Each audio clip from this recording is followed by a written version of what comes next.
And a pleasant good evening to all of you. This is the NFL Draft-stravaganza, 580 Sports Talk style on this Thursday night. We didn't have to work at all today. We had no show to speak of. So now we're going to put in a shift tonight on the YouTube channel, 580 Sports Talk. This is the 2025 NFL Draft-stravaganza. I am Dan Lucero, joined by Brendan Dworzinski and Spencer Dupuis. We'll have lots of other great guests dropping by. Some of our friends will drop by throughout the night. And the draft has reached pick number 18. If you are watching live, you just saw Texas A&M edge Shamar Stewart selected by the Cincinnati Bengals with the 17th overall pick in the first round. We'll do our best to get you caught up. We'll get a graphic down on the bottom and try and scroll as many of the picks as we can. The 18th pick is on the clock. That is my favorite team, the Seattle Seahawks. Hey! Yeah, I guess we're joining just in time. If you are watching the ESPN coverage, that is the I guess that's the in-house feed for us tonight, the ESPN coverage of the draft. We'll be in and out throughout the night, and again, have some friends joining us. We want to hear from you if you're watching live on YouTube. If you are checking in with us, say hello. Ask us some questions, react to the picks as they happen, and we look forward to interacting with you throughout this night tonight. We are going to be on until the 32nd and final pick of the first round, and that will include, we think, the Chiefs picking at number 31. One of my favorite prospects that I thought the Chiefs were going to take at 31 is already off the board. Walter Nolan went number 16 to Arizona just a couple of picks ago, and I have to be honest, that was a kick to the gut because I really, really loved that fit for the Chiefs. Yeah, I was, I had seen some stuff and, listening to podcasts and reading a bunch of draft blogs and stuff over the last couple of days. I had read that, there were some teams that might be willing to take a swing on Nolan because there's not a lot of, elite talent in this draft. I mean, the elite guys are already gone. Ashton Genty, Abdul Carter, and of course, Travis Hunter at the very top. So some teams might be willing to take a swing. That's earlier than I thought. I thought the Cardinals might still be a little gun shy after they took Robert Nkemdiche out of Ole Miss all that many years ago. But no, I mean, they took the big swing. So, this draft right now is kind of shaping up really well for teams in the early to mid 20s, but maybe not super well for teams once you pass that 30 threshold. I mean, the Bills at 30, I guess there's still plenty of corners out there, but that's a tough one for the Chiefs to miss out on. Yeah, disappointed to say the least because I really, really liked the fit for Nolan. I thought he was the best defensive tackle, but that means that names like Derek Harmon and Kenneth Grant are still on the board at that position if that's where the Chiefs will choose to go. All right, so since your Seahawks are up here, so we're going to get all of our favorite teams to go here plus the Chiefs. So this times out perfectly. Seahawks, the pick is in. Who are you hoping this is, or at least what position are you hoping this is, Dan? It's got to be wide receiver. They can't give Sam Darnold all that money and say, hey, you're throwing to Jackson Smith and Jigba and Jake Bobo. Good luck. No, I can't do it. So I think they got to go get wide receiver, Tetaroa McMillan. Apologies. He hates that nickname, so we got to cut that out. Let's call the man what he wants to be called. Tetaroa T-Mac McMillan went number 8 to Carolina. That's one of the head scratchers, I think, of the night so far. Not the player, just the fit. And he's the only wide receiver off the board. So if Seattle wants another pass catcher after letting go of DK Metcalf and Tyler Lockett this offseason, this would seem to be an opportune time to strike for a Matthew Golden out of Texas, a Emeka Egbuka out of Ohio State. Maybe there's another wide receiver they really like. I think if there was one that wasn't this high on the board, they might have endeavored to take a move back. Maybe it's offensive line. They certainly have needed to address that for some years, but about to find out. Yeah, we're about to find out as Roger Goodell takes the podium. Let's see who we got. Who are we taking? I got to turn up the volume on my TV down here. It is Gray Zabel, the guard/tackle from North Dakota State. Okay. I never thought I would see the day John Schneider would draft a guard in the middle of the first round, but he's done it. And look, the Seahawks were terrible on the offensive line last couple of seasons. This is an area of need. It is maybe the least sexy thing you can do is draft a guard at this spot in the draft, but he's not the first guard to go. Tyler Booker of Alabama went number 12 to Dallas. And a lot of folks the last couple of days, really the last 24 hours, really thought that Zabel's stock was rising. Comes obviously from that outstanding North Dakota State program. Played tackle in college, listed as a guard, announced as a guard, so that's probably his fit. And Seattle, with a couple of young tackles that have showed some promise in Charles Cross and Abe Lucas, add a first-round guard to the mix. Again, totally unsexy pick, but no denying it's an area of need for the Seattle Seahawks. Okay, Dan, here's the thing, though, and it's unsexy, yes. Position of need, yes. Again, the draft folks really like him. He's tough. He can move all over. I know Nate Tice of Yahoo Sports said he thinks he might actually be best at center. Seahawks don't necessarily need a center right now, but this gives you some flexibility in the middle. All that is well and good. However, I'm going to tell you why Gray Zabel is the best pick of the draft so far. No other pick, whether they were in the green room or they were doing a party at their house when their draft pick was announced, had a copy of Settlers of Catan right next to them on the couch when the pick was announced. And as a big board game guy myself, I am fired up about that. Zabel, big Catan guy, that gets an A+ from me right off the rip. I am inclined to agree with this take from Aaron Schatz, former Pro Football Outsiders, now with FTN Fantasy. Aaron Schatz posted this to Blue Sky. Gray Zabel seems like a reach for need and a sign that nobody's looking to trade up, because you can't trade down unless somebody wants to trade up. I think if Seattle could have traded down and added picks, that's something that John Schneider has always shown a willingness to do. I think they would have done it. But the much discussed, is anybody going to jump up ahead of Pittsburgh at 21 if they want Shedeur Sanders? That has not happened yet. Shedeur Sanders' long wait continues, but hey, at least he's not in the green room. The Tampa Bay Buccaneers are on the clock, and while they're on the clock so far, just give me the number one thing that stands out to you about this draft so far. Spencer, we'll start with you. I haven't heard from you much, but you had to get your TV right, so you're back with us. Spencer, what's the one thing about this draft that has stood out, good or bad, to you in the biggest way so far? Well, I got my TV right, and I was like, now I'm way in front of at least you, Dan, because I knew the Seahawks pick like 30 seconds before you said the pick. So how about you pause your TV for 30 seconds, Spencer? Let's get that addressed.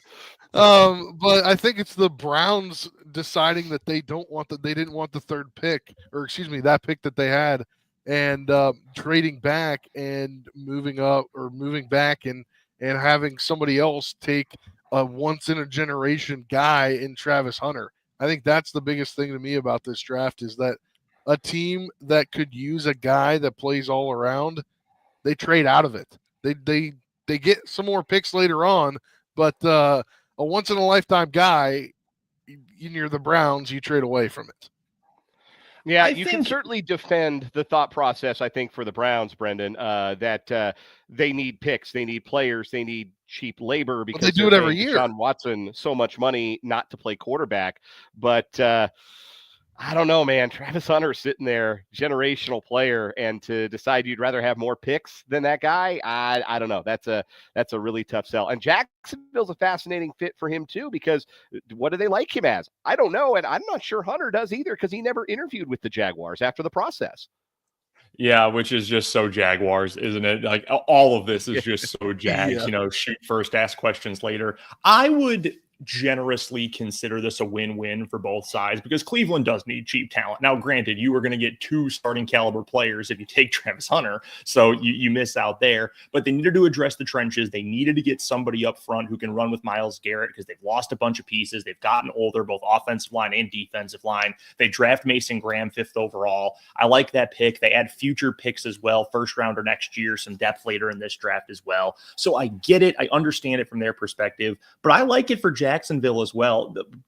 Value be damned. Like, draft pick value, so what? You are getting a guy who legitimately gets the generational talent. We use that phrase way too often when it comes to the draft, but it's legitimately true with Travis Hunter. I mean, he's doing like Sammy Baugh stuff out there, playing both ways. I mean, we haven't seen this since Chuck Bednarik retired in the 50s. Like, this is truly unique stuff, and he's damn good at it. We went through a whole college football season of the weirdest people lying to themselves themselves saying, oh, he's just mid at both positions. He just plays a lot of snaps. So you don't watch, like, because he's a freak. He's incredible. Right. He's a stellar football player. So I actually would consider this a win-win. For Cleveland, it's ugly. It's not pretty. It's not sexy by any means, but I think they needed to find a way to get as much cheap labor as possible for future years.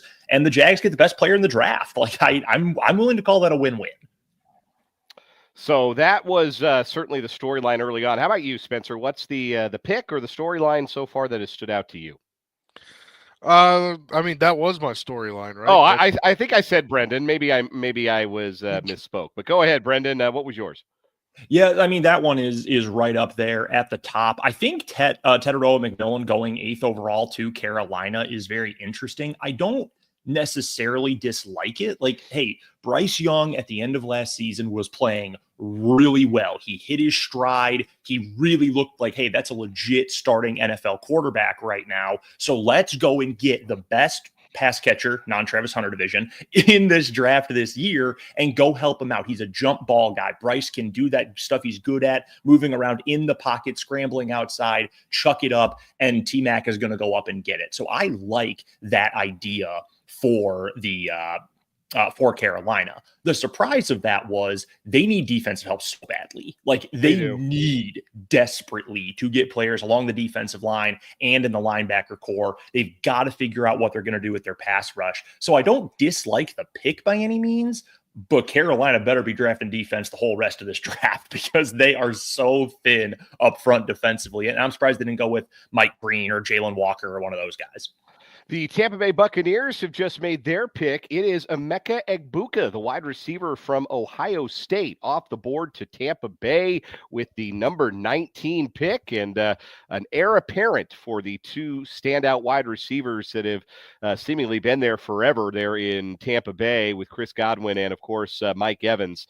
Adding Egbuka to that mix gives them an opportunity to add another weapon for Baker Mayfield as the Buccaneers try to defend their NFC South championship. Emeka Egbuka, the pick, and number 19. I had not seen a lot of mocks with wide receiver for the Buccaneers. Nowhere had I seen that. But that's good. I really like Egbuka. He was a star from the get-go at Ohio State. They have turned out some really outstanding wide receivers to the NFL in recent years, and I think Egbuka will be the next one. Denver is up next. This is a divisional foe of the Chiefs, obviously a playoff team last year. They got the second-year quarterback in Bo Nix.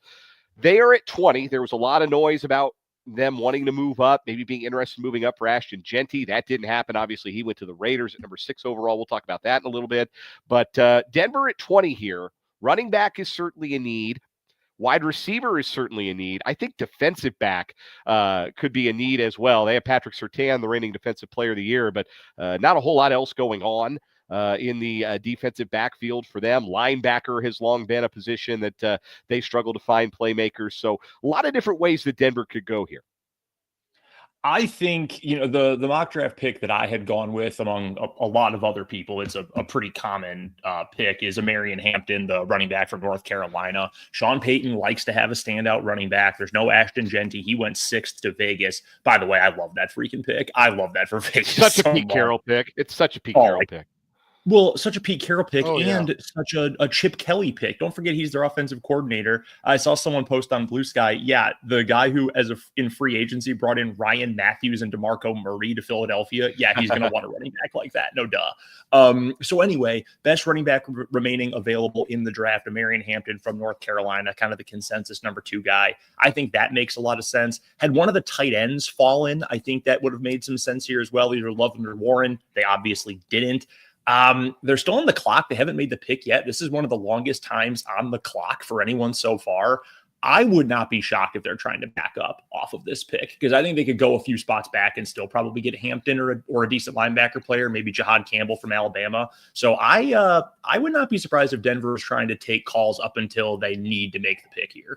It has been so interesting. We went into this draft with every team having their original first-round pick, which is the first time that we entered draft day with that being the case, I believe, since 1993. And then in the last 24 hours, there's a lot of talk, oh, man, this could be explosive. You can have a lot of teams moving up and down the draft board. crickets. Other than the big trade at the top of the board with Cleveland and Jacksonville, there's not been a single move. And what that tells you, kind of like we talked about coming out of the Seattle pick, I'm sure there are teams that would like to trade back, but nobody is willing to trade up. And that speaks to kind of what we've thought about this draft from when the process began, that there's just not a lot of guys that are super exciting prospects that you feel like you've got to jump the line to go get that player. And I think a lot of teams in the 20s can feel like the board has fallen really kindly for them at positions of need. Yeah, there's like 35 dudes who I would consider like a second round pick in this class. Like good players. I like Marion Hampton. I like the running backs from Ohio State. I like a lot of the defensive linemen who are left. But there are very few players left who I would say like, oh yeah, that dude's a first round talent. Like I would put Derek Harmon in that group. I like Derek Harmon a whole lot from Oregon. Yeah.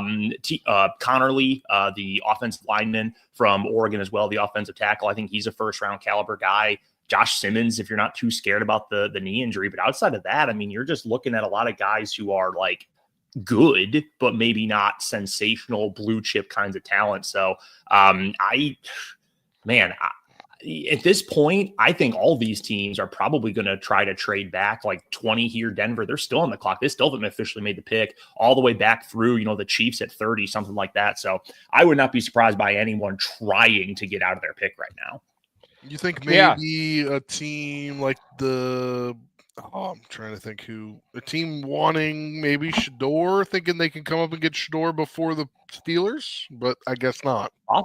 Maybe a team that added some extra draft capital a little bit earlier on today that needs a quarterback for cheap. Maybe. Hey, you guys want to welcome in our first special guest of the evening? Yes, let's do that. Let's welcome in our first special guest of the evening. You know him as a humble financial advisor, but perhaps you knew him before that as the former host of 580 Sports Talk for many, many years. He joins us live from his basement. He is Jake LeBon. Jake, how we doing, bud? I'm doing good. How are you guys doing? Hey, we're doing great. I'm very tired. I spent the day at the Kauffman Stadium, so I am exhausted. Oh man, that was a tough one there for if you were a Rockies fan. If you were a Royals fan, you probably those folks seem to enjoy themselves just fine. I cannot say that I did. How many hot dogs did you eat in the press box? No hot dog. I was among the people. I had a buddy of mine in town. Oh, even better. Denver, so, how many hot dogs did you eat? I went to Arthur Bryant's before the game and housed a 3B with a huge side of fries. So I'm straight. I was straight on the hot dog. So, Jake, welcome to our 580 Sports Talk Draft-stravaganza. Your thoughts on your Chiefs? What's their biggest area in need? Where do you want to see them come out of this draft with tonight?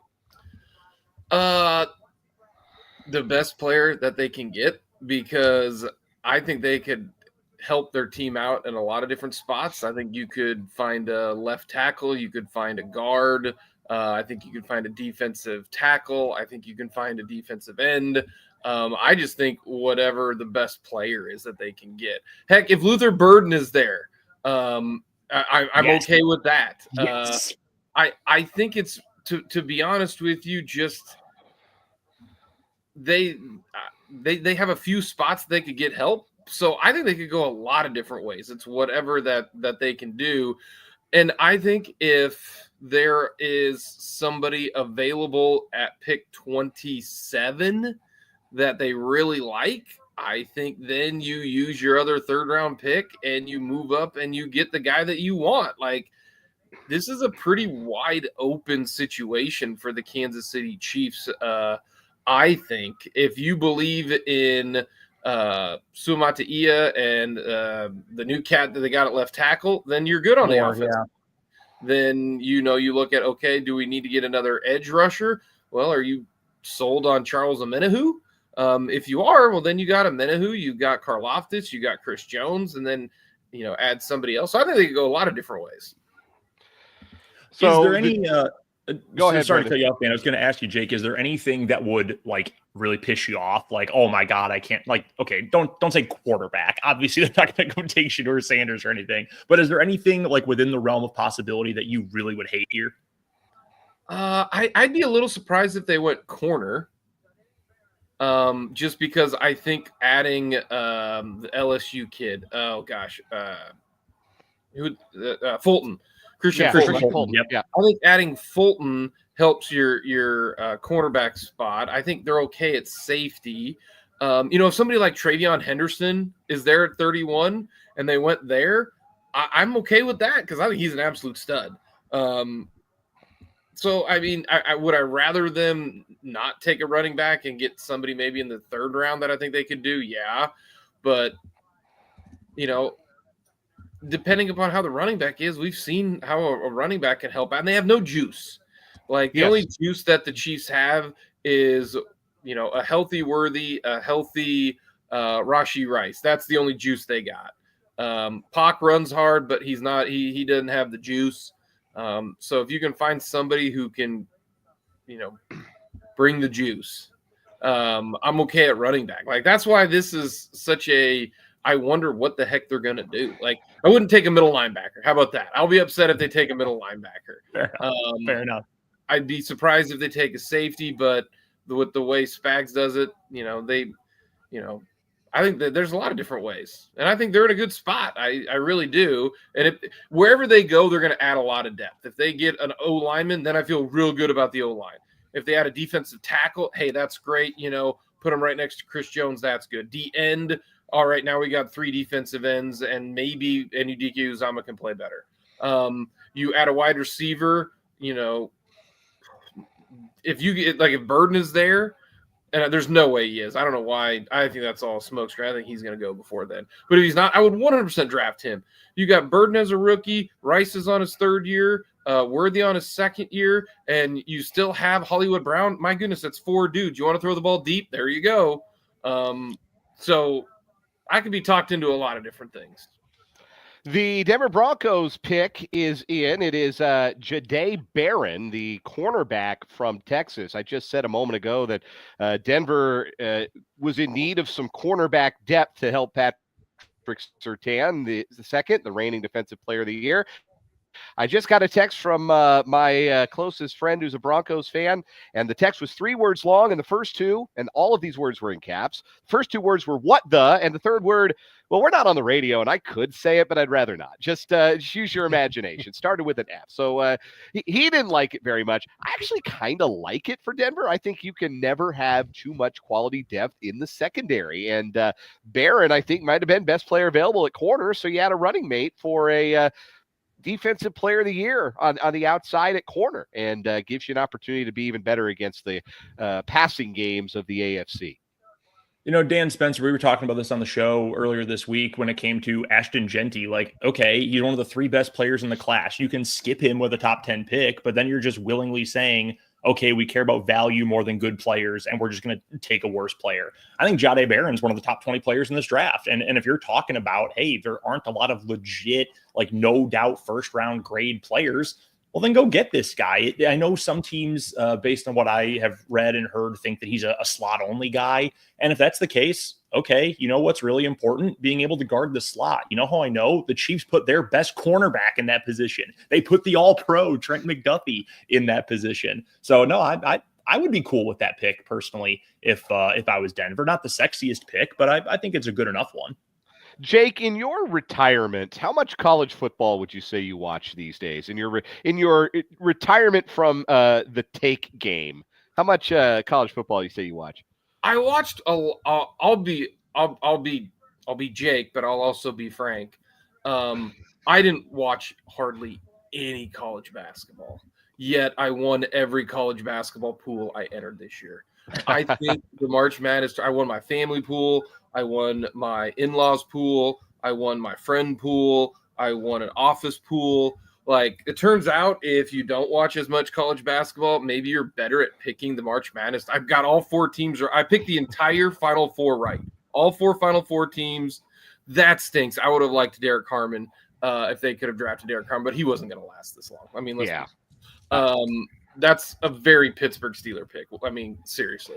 It is such a steal. I think you can say that about every good defensive player who falls too far down the board. Pittsburgh gets him God dang, he's going to look so good in that black and yellow, man. Yeah, he's going to look great.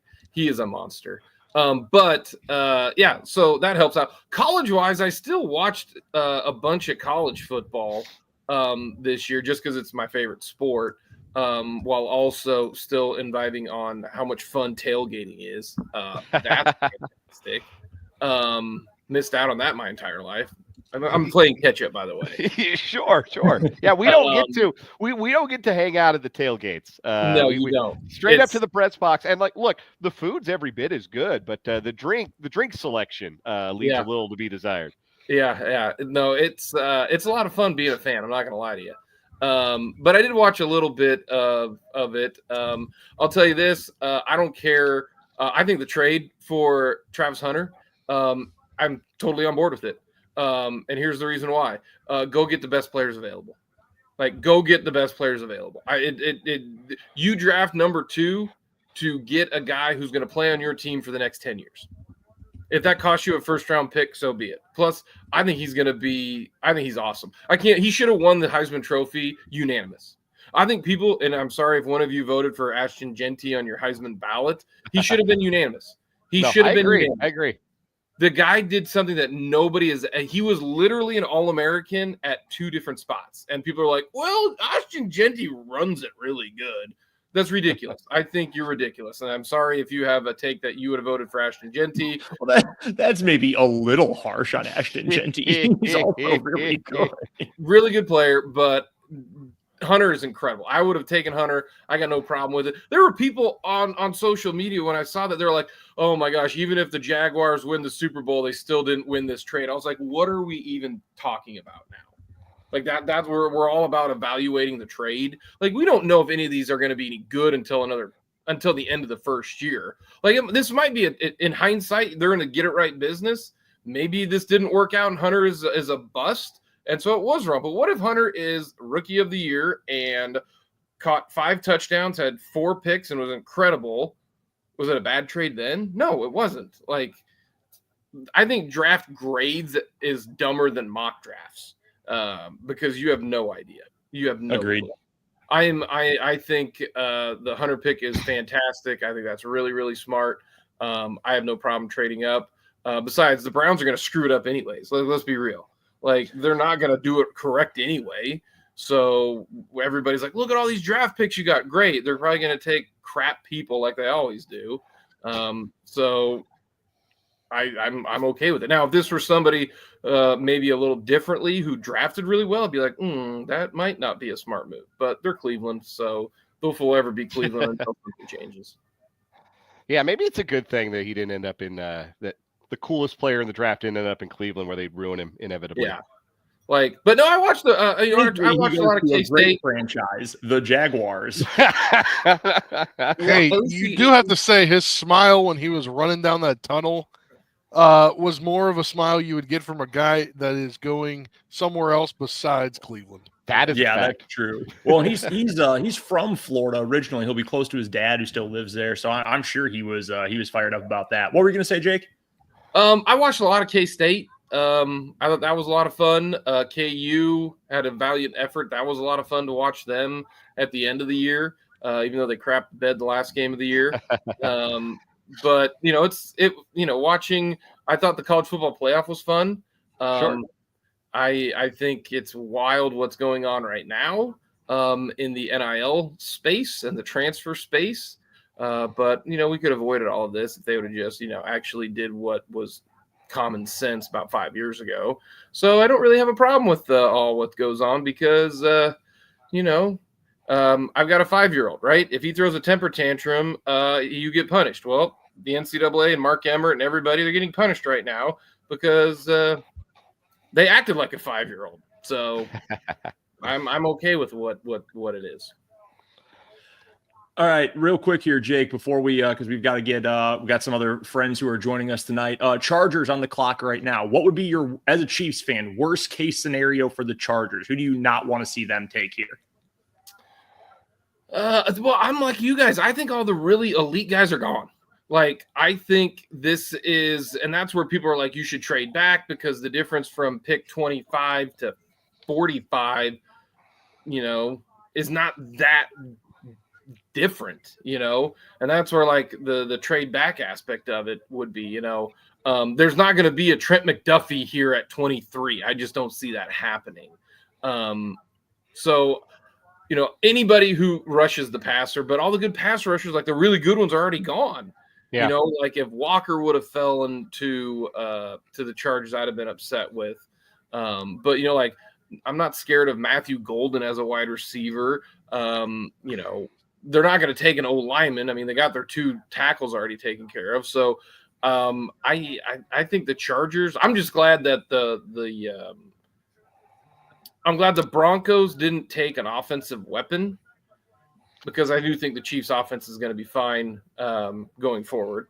And the Raiders are still the Raiders. I do think Genty makes them a little bit more interesting. I'm bummed, though, that he didn't go to the Bears, because I would have loved to seen Ben Johnson with another stud running back. Disagree. I know you're glad that he didn't go to the Bears. It would have been funny just to see, like, everywhere he's gone, like Ben Johnson's he's been, really good with a stud running back. And if he would have gotten, Genty, that would have been interesting to see if, like, oh, wow, maybe he's Kyle Shanahan. It's just a system if you get good players around him. I don't know. But instead, they're going to go with 2 tight end sets. Yeah. Yes. And they're going to throw the ball to Bowers every play. Geno Smith, enjoy Brock Bowers. Brock Bowers, #1 pick fantasy football next year. Yeah, they're a lot more interesting on offense, and you're only ever going to be but so bad with Pete Carroll as your head coach. Jake LeBon joining us on the 580 Sports Talk NFL Draft-stravaganza. Jake, sure was fun to have you on here for a few minutes and let you get some takes off. You still got it, by the way. Even in your dotage, you still paint the corners with 96 and some movement. So you still got it, man. Just so you know. I'll give you some hot takes here that I can leave you with. One, Travis Hunter is the best player in this draft. It's not even a question. I think he's terrific, and anybody hating on Travis Hunter, you're just a hater. And number 2, I think the Chiefs are going to trade back. I don't think they take a pick at 31. I think they're going to trade it, because I think somebody is going to trade up and take Shedeur Sanders. It would not stun me if that happens. And I think the Chiefs will end up with another second round or late second round picks. So they're going to pick 2 second rounds and 2 third rounds. And in a draft that's got a bunch of okay, good, decent guys from pick 25 to 60. I think they'll end up with a couple picks there and a couple picks in the third round, because I do think they do need some picks that they can hit. So that is my take. All Chiefs fans are going to stay up until 1 a.m, and they're not going to make a pick. That's my prediction. There you go. That and the Royals. Right. The Royals. I'm so frustrated with the Royals. They pulled me back in last year, and now they can't hit the baseball. But Dan, I feel so bad for you, because your Rockies they've won 4 games, bud. They're 4-20, baby. It's only appropriate that the team from Colorado would be 4-20. Blaze it, baby. I feel so bad for you, Dan. Like, I really do. Yeah, they stink. They're real And your bad. Cubs are good, Brendan. Your Cubs are good. Yeah, they're fun. They can't really pitch, but boy, can they hit. Are the Nationals any good? I don't even know. No. I don't follow them. They're okay. Their prospects are getting their feet wet. Also, I do have to take a dig at Ovi. Even if you take away Wayne Gretzky's goals, he still has more points than Ovi. So Yeah, Ovi really good. He's not the great one. fair enough. He's the greatest goal scorer. Oh boy, we're gonna pick a fight over hockey on the 580 Sports Hell Talk yeah. Draft-stravaganza. Jake LeBon, it is great to talk to you, brother. You have a good rest of your night. Thanks You for coming too. on. Love you guys. We'll see you, bud. That is the incomparable former host of 580 Sports Talk, Jake LeBon. Always great to hear from him. The Chargers have their pick in. They ate up a lot. They ate up the entire clock. Of clock. Oh, dude, this is so Harbaugh. Oh, yes. Oh, yes. So yeah, I'm waiting on it here. Apparently, you guys are both ahead of me. That's what I get for having cable, I guess.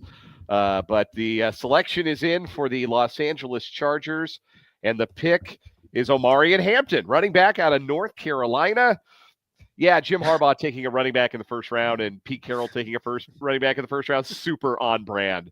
AFC West football, baby. Oh my gosh. Hey, should we this draft's moving at a decent clip. Should we welcome in another good friend? I think we should. I think we should welcome in another old pal to the program. He is currently the assistant debate coach of the year. And I don't know if the district or the region or something like that, but the finest debate assistant coach in the country. And also our very good friend, Fulton Castor, is in on the 580 Sports Talk NFL Draft-stravaganza. Fulton, welcome to the stage, my friend. To clarify, it is in the district. The district nation. I will say, that being said, I am in the running for national. So here in June, I'll let you know if I become the national assistant coach of the year. But yeah, I traded talking about sports every day to yelling about governmental policy with high schoolers. So, same diff. Yeah, it's same general idea, really. When you basically a lot of screaming, a lot of nonsense. No one actually knows what they're talking about, and I want to throw something against a wall. So, all right, Bolt Chiefs at 31. What do you think? What's your lean given how the draft is unfolded? Given how things, I really, when everything kicked off and how the night started, I would have probably leaned more beefing up the interior defensive line because Chris Jones ain't getting any younger. I don't know if we've really seen him get close to the back nine of his career yet, or if he's even stepped foot on the ninth tee box. But at some point, that's coming. And then you lose Turk Wharton. There's no one else really proven else inside. I think I would have liked to get some depth there. But the problem is every guy you'd want to take in the first round at that spot is off the board. So I think any pick at D tackle at this point would be an absolute reach. And Brett Veach and company are entirely too intelligent to do that. So at this point, to me, it's either offensive line or you trade back. If you wanted to take Josh Simmons or Josh Connerly at 31, I'm on board. I'm here. But if those two guys aren't there, I say, because I'm kind of with what you guys have said, I think someone wants to get Shedeur at the back end of round one. I say if you don't have either of those two offensive line guys ready there to try and make a next step and solidify the O-line, you take your package, you trade back, let someone make a mistake on Shedeur Sanders, and move on with your day. My beloved Green Bay Packers are up. Ian Rappaport from NFL Network is reporting that trade calls are coming in. I'm gonna be honest with you guys. I'm kind of rooting for a Packer trade back with the Chiefs right here. I'm thinking content for everybody. Packers trade back. The board's not maybe perfect right now. Chiefs can move up. They have all sorts of picks here. Edge rusher, D-line, all sorts of good options here for the Chiefs. About 4 minutes left on the clock here. Brett Veach, call my guy Brian Gutekunst. Let's get a deal done here, boys. While we're waiting on the Packer pick, it would be we would be remiss if we did not get Fulton's late April Royals take. Royals swept the Rockies in a doubleheader today. They're up to 12-14 on the year, buddy. They can't hit, but they maybe they got right today. 13 runs in the doubleheader. Maybe they're fixed. I was chatting with some buddies of mine, and one of them asked, are the Royals back? And to which the other retort was, no, they're just playing the Rockies. To which my retort to that is, all wins count the same at the end of the day. And sometimes you need something to get you right. This was the thing I was worried about for the Royals' entire offseason was, did you have enough firepower? And I don't think you made enough moves. Adding just Jonathan India is not enough, though he has been fantastic at the top of the lineup. It also doesn't help when your other two premier bats, who one drove in 100, one nearly drove in 100, and Vinny Pasquantino and Sal Perez, both can't hit water if they fell out of a boat up until today. Vinny looks terrible, man. Vinny looks like his back is not fully reset. Salvador Perez did well today and has kind of turned the corner a little bit, but four doubles in the doubleheader. He still looks like when at times he looks like Father Time is starting to win the fight. So when no one else steps up, that's your problem. And when you're relying on guys who've been proven to be unproven to do that, there's a lot of question marks. I think there's legit bats that can come up in later stages through the system. But right now that offense is a massive question mark because guys, your top guys outside of Bobby and a little bit of Indy aren't doing anything. And then everyone else is being as bad as you expect. Fulton, we do have the commentariat. Thrilled to see you. Our buddy Vance says he hopes you're doing well. Also hopes that your fishing game has improved in recent years because I'm not sure it could have gotten worse. I've heard this story. Yeah, Spencer knows this one now. I was saying, we told Spencer this story. Does Spencer know how this story goes at this Oh, point? yes. Yeah, Oh, he knows it well. We revisit it. It's like a Christmas Carol. Like we revisit it like annually. My favorite part to how this is now like a 3-year long running gag. Yep. My favorite bit to this is that since that one incident, I have had tremendous success on my last 2 trips. Like, well, they I never have got like remember 30 all plus. they never remember all the fish you catch. No, they don't. They just remember the one summer you're in a heat wave in Oklahoma, which I do not have nice things to say about that state, with a dock that is like descending the steps into the pits of Tartarus. It's the doc's fault. That's a new one. Yes. Listen, when you're out of shape and you got to climb a very steep thing up and down, you don't want to do it more than once. The draft itself is ground to a halt.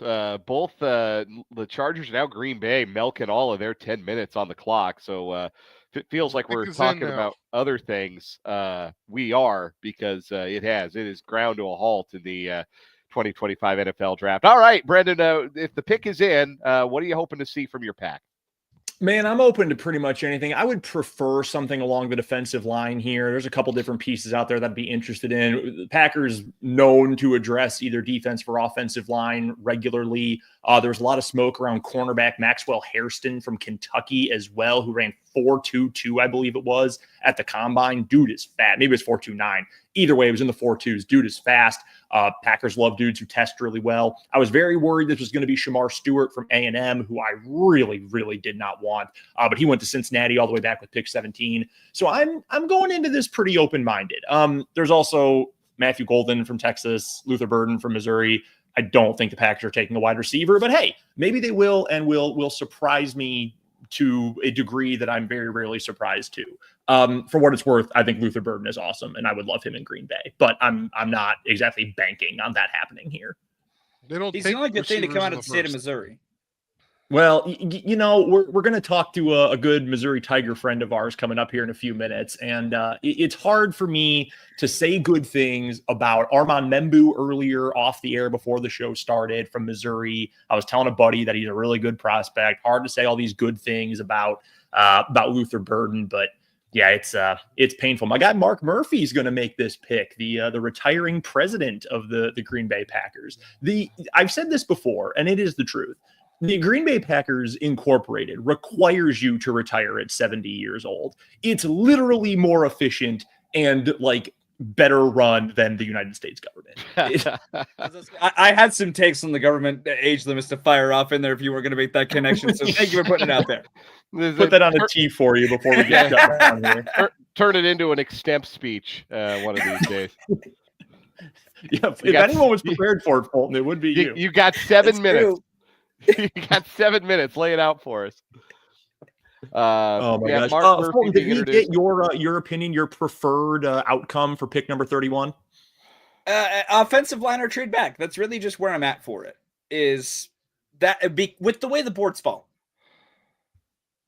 Yeah, I'm right there with you. I think it's just not a great draft, but you're in a position where if someone does want to jump up and get Sanders, I mean, you're in prime position to allow that to happen. All right, my heart rate is just it's through the roof at the moment as the pick is in for the 13-time world champion Green Bay Packers. Let's see. Caleb Johnson, you are a Green Bay Packer.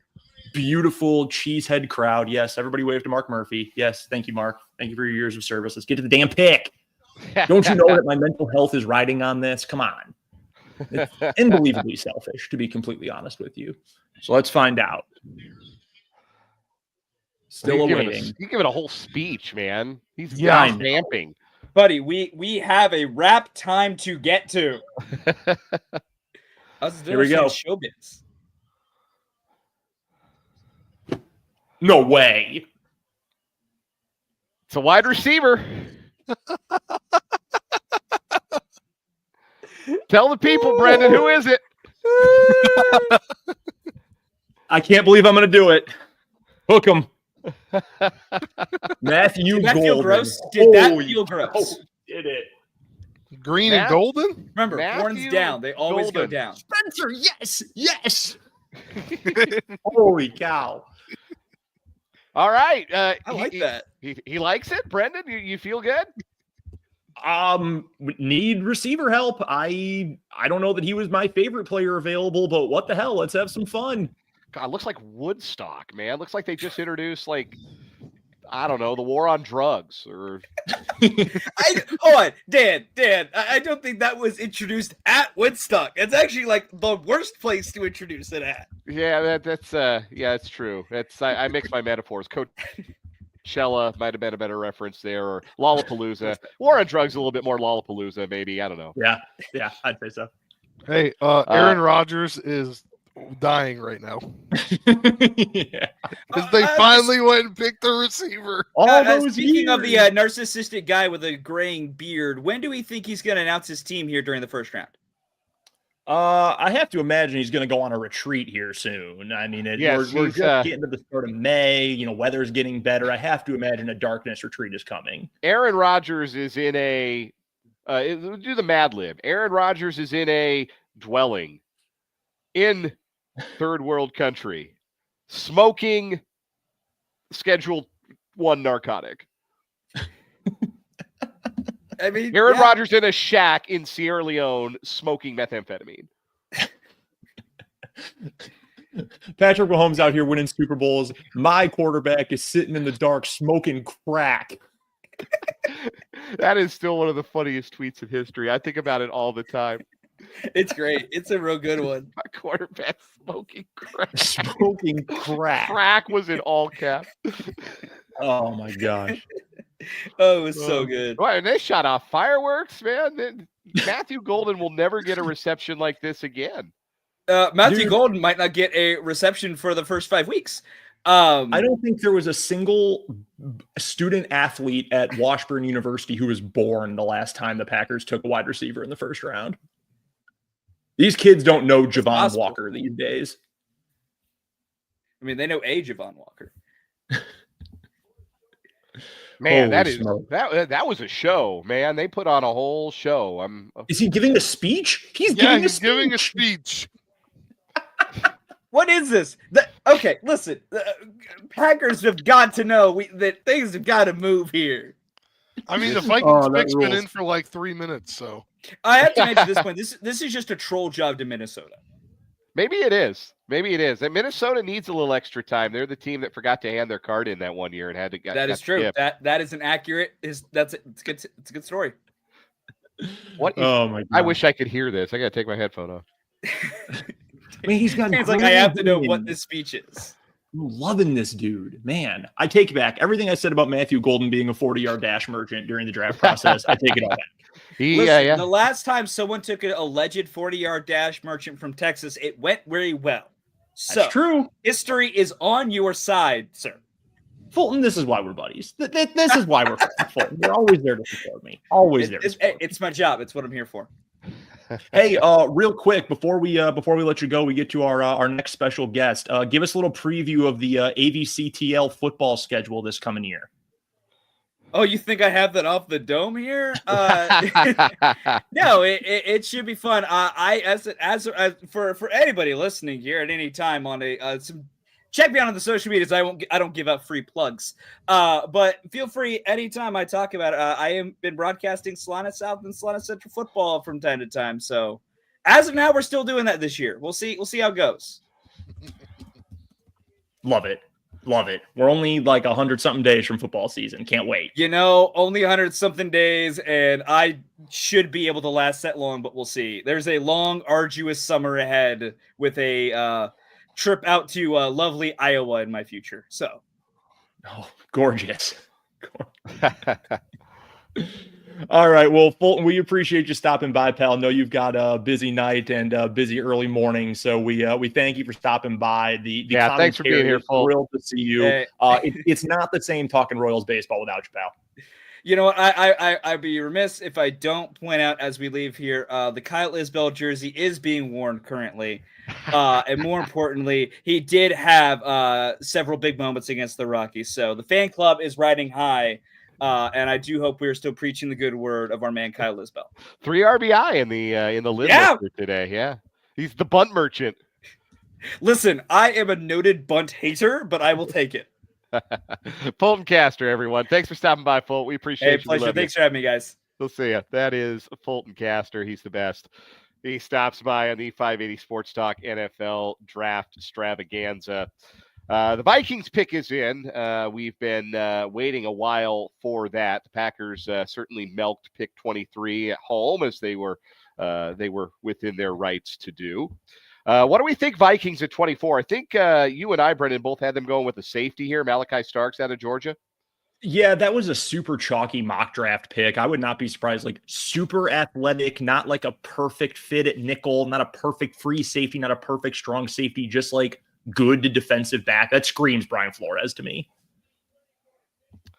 Well, here is the pick. Roger Goodell back out on the stage, a little more muted.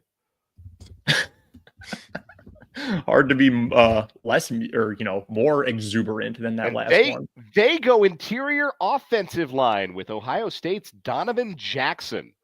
We've got a shocker coming up here on our screens. I don't know if Brendan has seen it. Yes, I have seen the same thing. Okay, Donovan Jackson, let's get to this real quick. He was a guard at Ohio State, kicked out to tackle when Josh Simmons got hurt, played tackle for half the year. He's going to play guard in the NFL.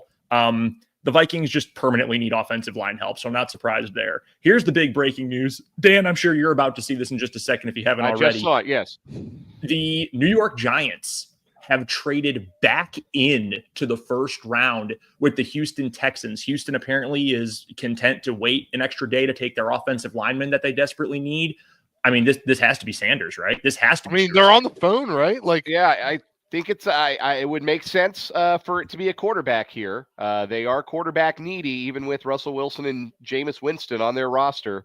If those two guys are your QB1 and QB2, that means you're looking for your quarterback of the future for sure. Shedeur Sanders would make the most sense here. He is the best quarterback on the board.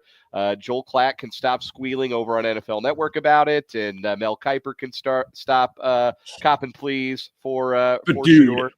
What if it's not? Like, what if it's Jackson Dart? What if it's Tyler Shuck? How funny would that be? If it's Tyler Shuck, I'm going to run laps around the basement here. I'm going to laugh so hard. Yeah, that would be stunning. The footage they have from the Sanders draft party does not look like a spirited one at present. Is this the Jackson Dart draft party? It is. Dude. Jackson Dart looks like an influencer. I wouldn't make that guy my quarterback in any circumstance.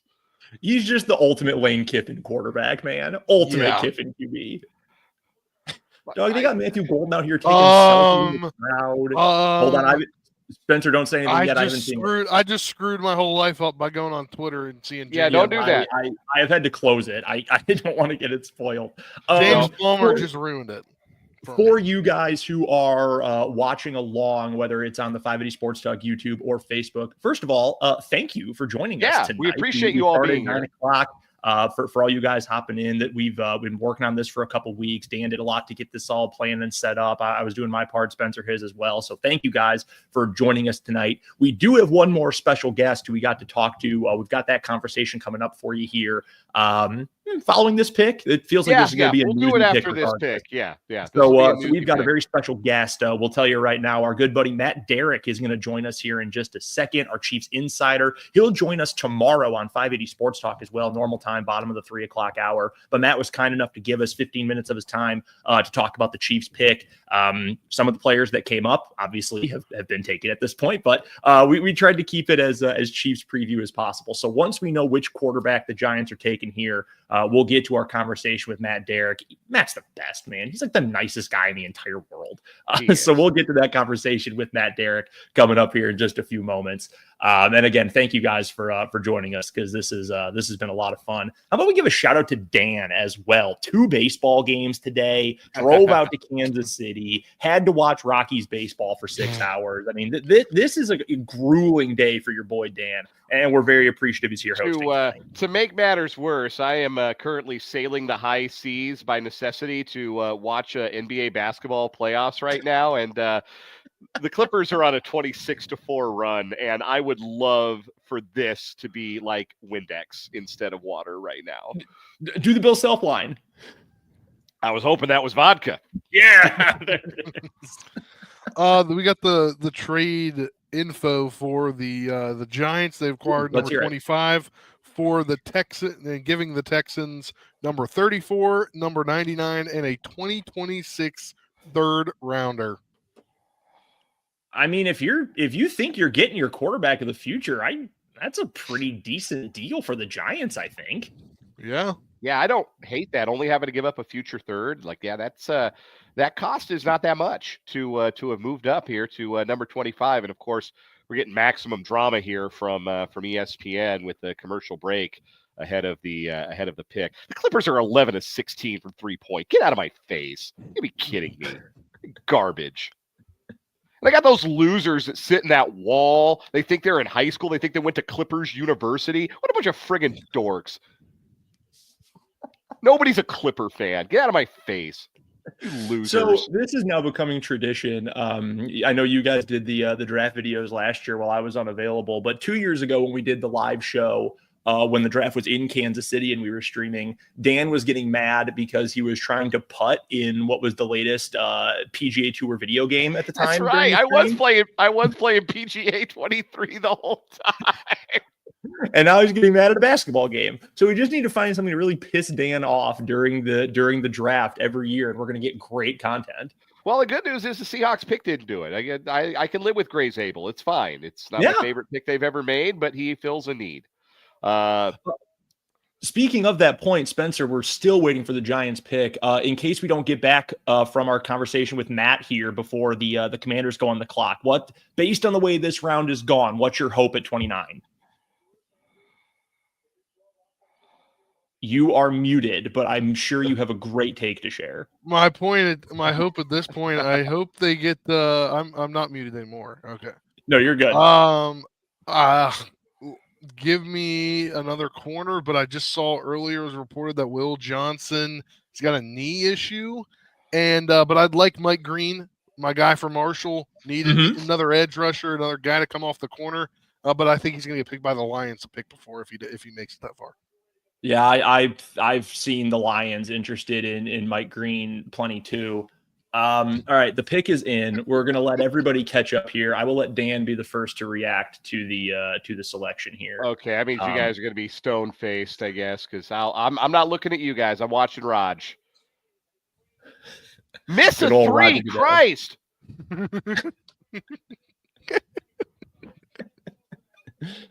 Oh man. All right, here we go. New York Giants pick number 25.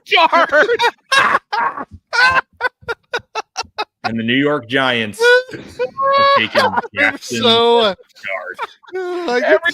get to watch this guy twice a year.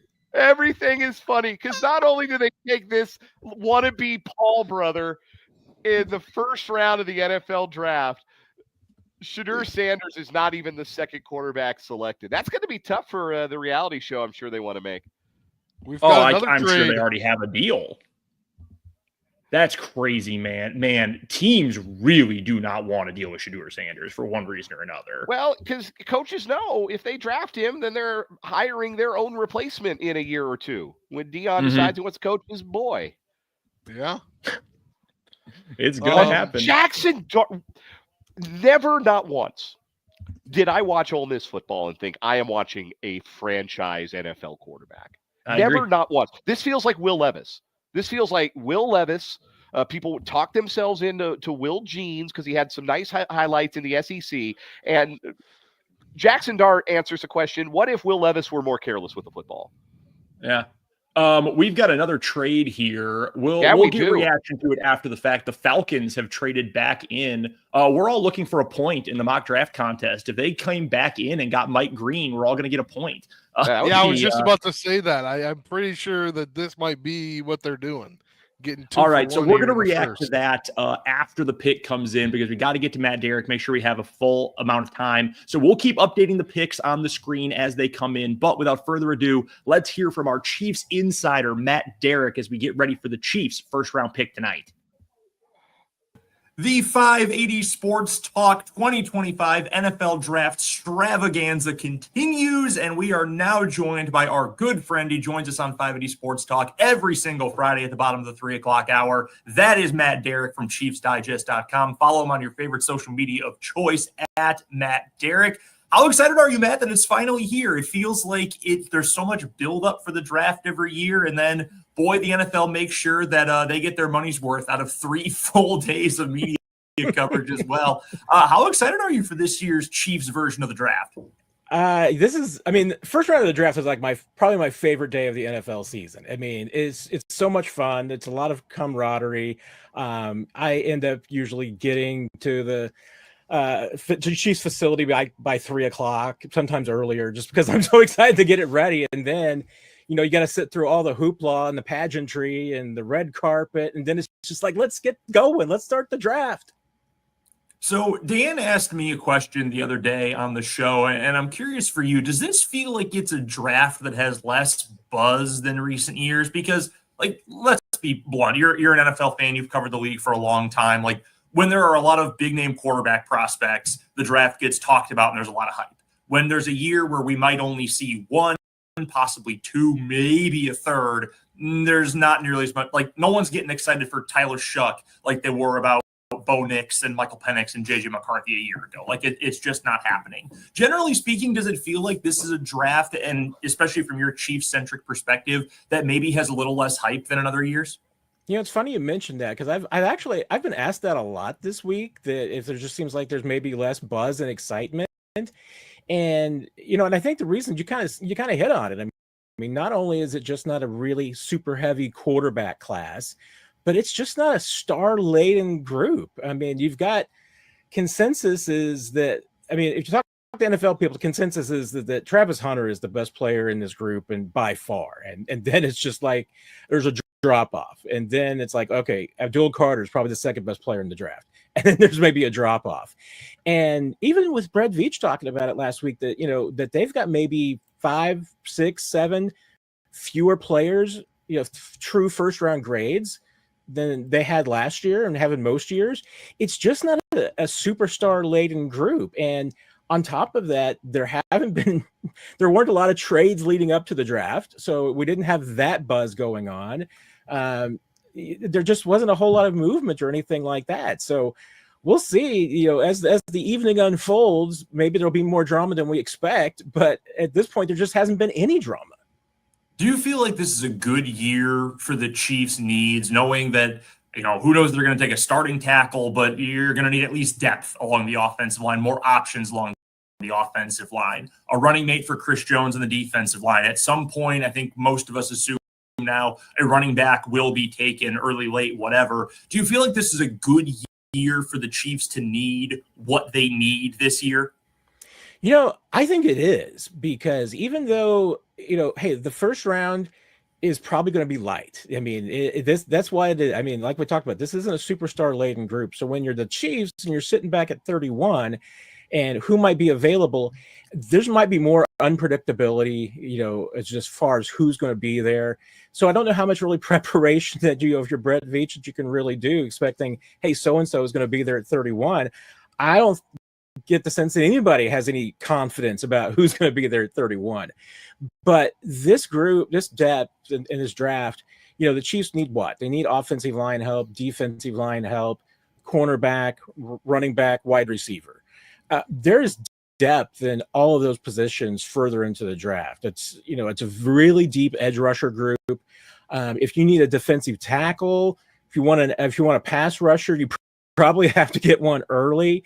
Otherwise, there's going to be, the Chiefs needs a run defender. They need a one tech, more in the, Derek Nottie style, Mike Pennell style. I mean, Mike Pennell's back, but Mike Pennell's also, bless his heart, 105 years old. I mean, you need some fresh blood. So, there's definitely some defensive tackles who are run defenders that I think are going to be available in the second, third, fourth rounds that are interesting. But again, there's depth at corner. There's depth at running back. I mean, I think the Chiefs are going to take a running back for sure. They could do one at any time. But I think if you're the Chiefs, you'd be happy with whomever you get anywhere, even if it's in the fourth round.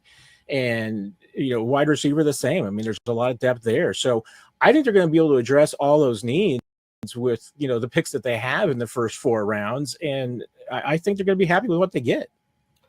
Matt Derrick of ChiefsDigest.com joining our 580 Sports Talk NFL Draft-stravaganza stream. And Matt, we've heard from Brett Veach and we've heard from Andy Reid. We've heard from the GM and the coach of the Chiefs in the last week or so leading up to the draft.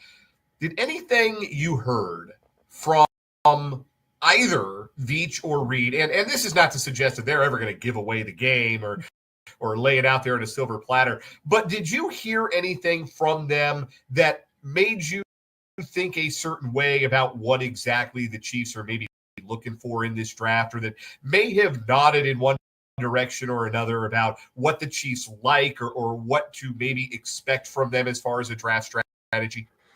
Yeah, some of the needs are pretty obvious. I mean, even going back to Super Bowl week, Brett Veach was already talking about O-line, D-line, cornerback as being their needs, and those are pretty evident. You just look at the roster. The way he talked about running back in particular, I think, was pretty telling because GMs, they're gonna put up smoke screens. They're gonna try and mislead a little bit about which they're going and disguise their actions. But when it comes to running back, I mean, in the past, Brett's been pretty clear cut. I mean, when he said he thought there was a 7th round running back that was going to go for 1,000 yards, he took Isaiah Pacheco. When he says that they're probably going to come out of this draft with a running back in the first 4 rounds, I think they're going to come out with a running back in the first 4 rounds. That's probably the one area where I think that, it might not have been an obvious need, especially with adding Elijah Mitchell and bringing back Kareem Hunt. But there's no doubt. I mean, the Chiefs would like to have more explosion in that backfield. And there's some pieces, there's some guys in this draft that I think could give them exactly that. And that's why I think they're probably going to be interested in it. Is there a Chiefs-like running back that you think realistically could be sitting on the board at number 31, or that the Chiefs might be willing to move up a couple of spots for if they were there? Yeah, I think there's a handful. Honestly, I think both the Ohio State running backs would be a fine fit, both Travion Henderson and Quinshon Judkins. Judkins, I mean, they're both athletic. You look at their scores, their athletic scores, and their combine numbers, they're almost identical. And I get why a lot of people are big fans of Travion Henderson more than Judkins, but look at Judkins. I mean, the guy put up 3,000-yard seasons in both the SEC and the Big Ten against top-level competition. I mean, that's just battle-tested.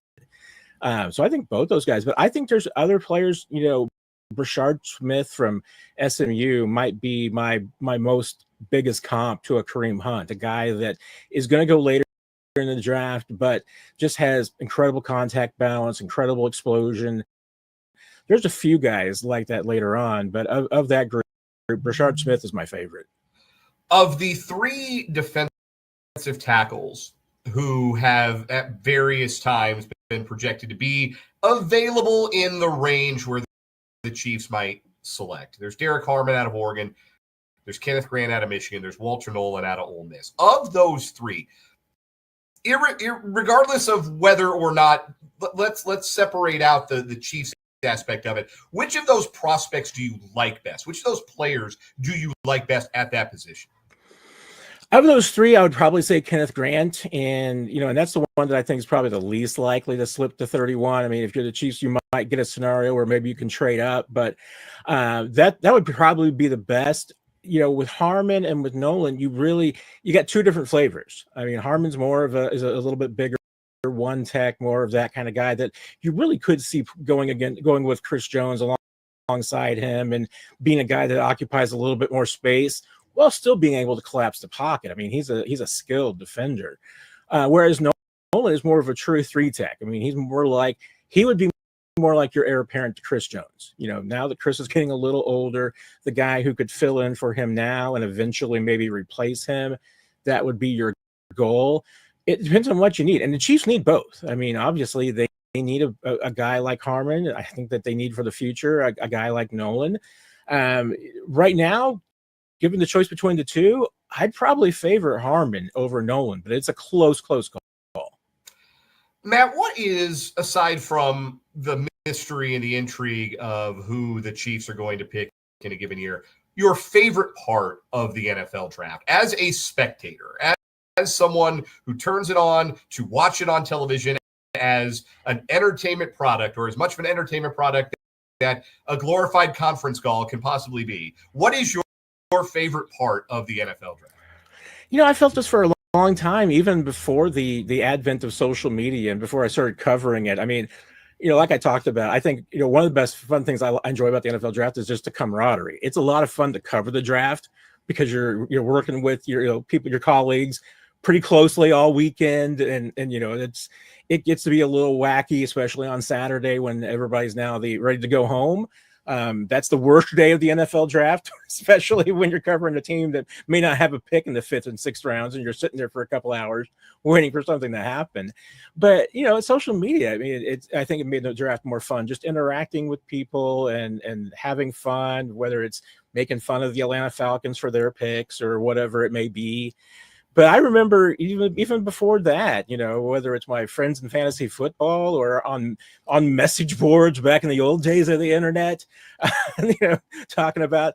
I mean, I remember going back to college in my dorm rooms, and we were there when the Jets took Kyle Brady, and watching Jets fans just absolutely collapse in a heap, and the Mel Kiper wars and everything. I mean, that's just it's a fun event. That's what I mean, there's so much to enjoy about the draft, I feel like.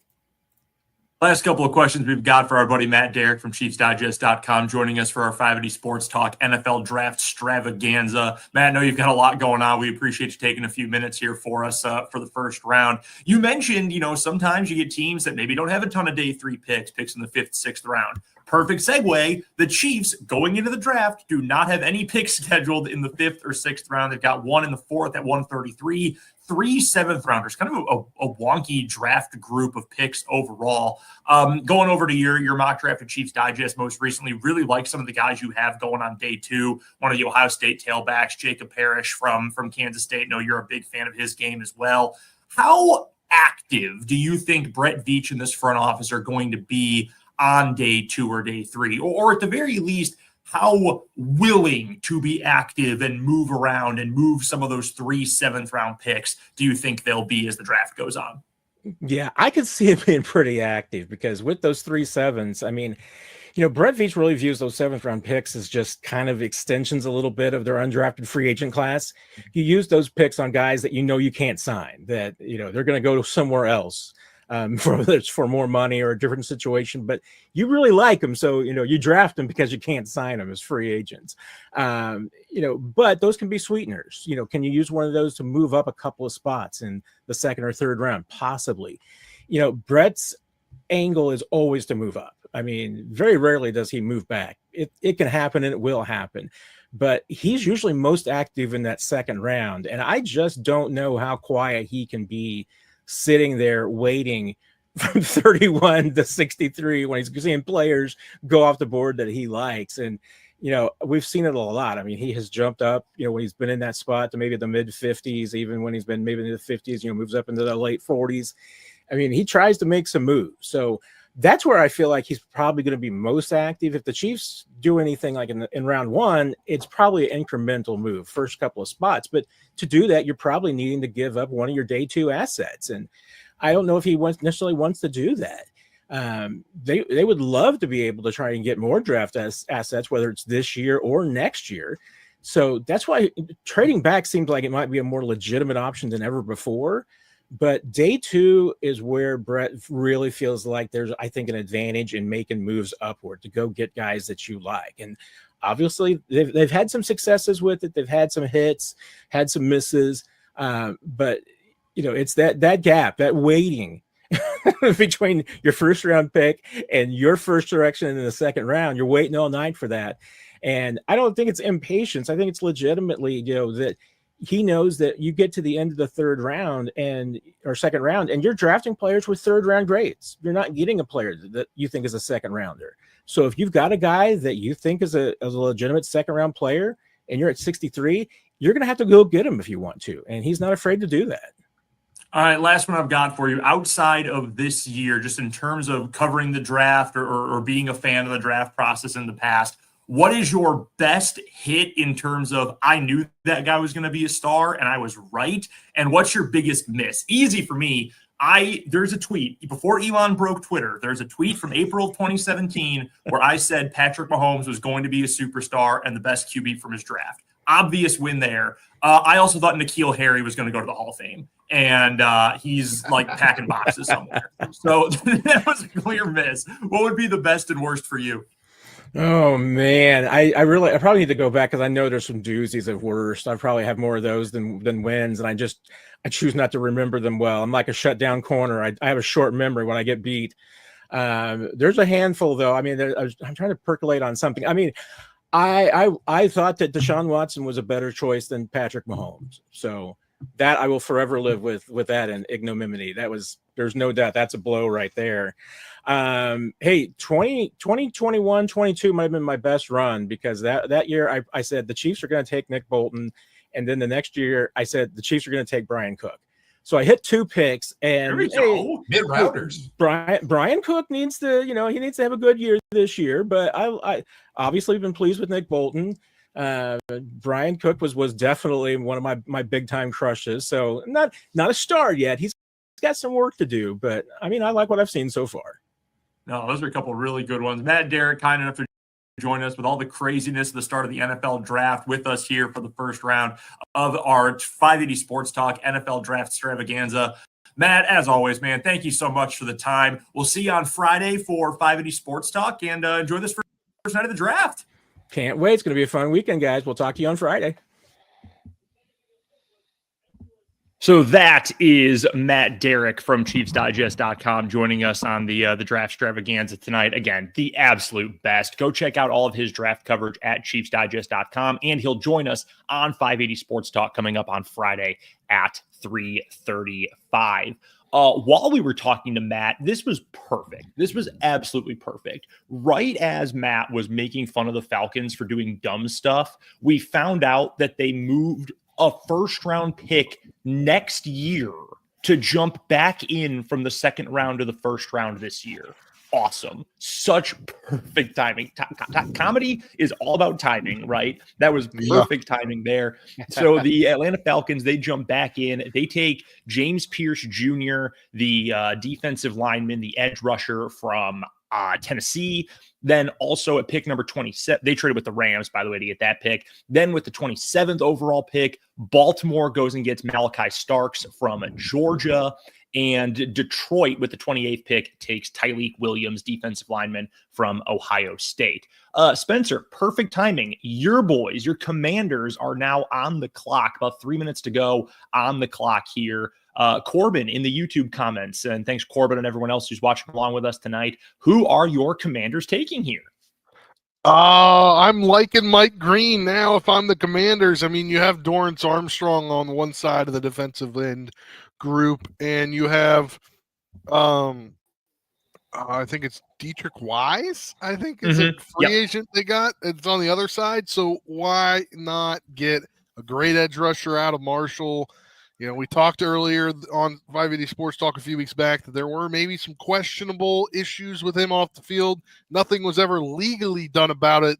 So I think that may have been induced part of his slide. He was projected a mid-first round pick for much of the last 4 or 5 months. And I like them to do that. I mean, they could be fielding some calls, but no, their pick is in. I'm seeing on the screen. I think that would be good to add an edge rusher because, you know, you lose one from last season when you're the Commanders. So I think why not select Mike Green out of Marshall? If you go back and, you know, they had a bunch of guys last year on the defensive line that are no longer there. So 2 real quick things here. Fowler being one of them. Yeah.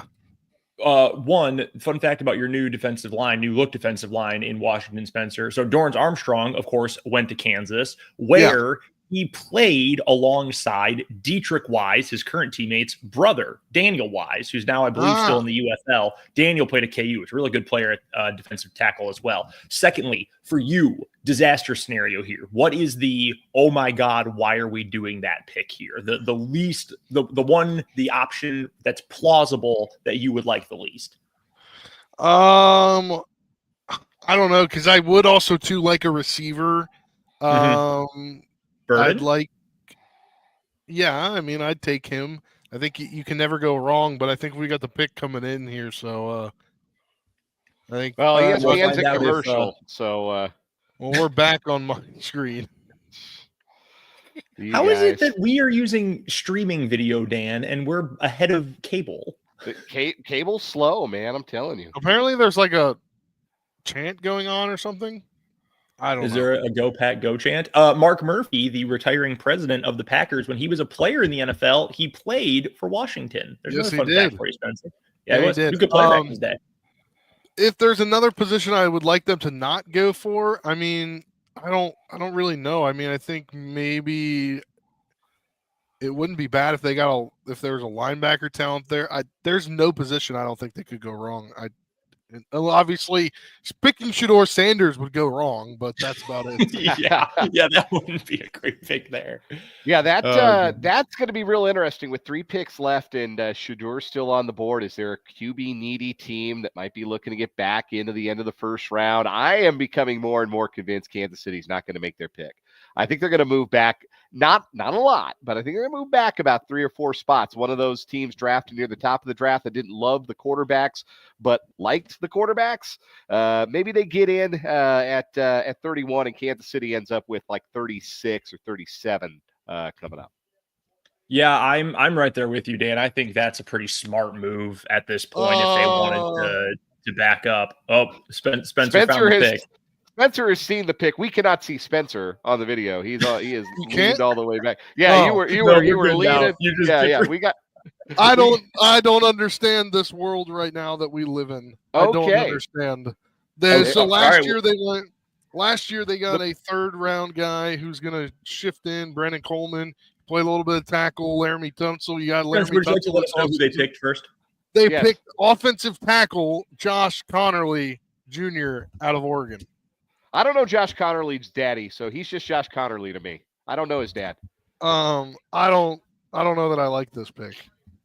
I've espoused that, and I think it's wonderful that young men want to honor their fathers by appending the junior and insisting on being referred to as the junior. But I ain't got to do that unless I know your dad. And like Ken Griffey Jr., I know your dad. Bobby Witt Jr., your dad played the bigs for a long time.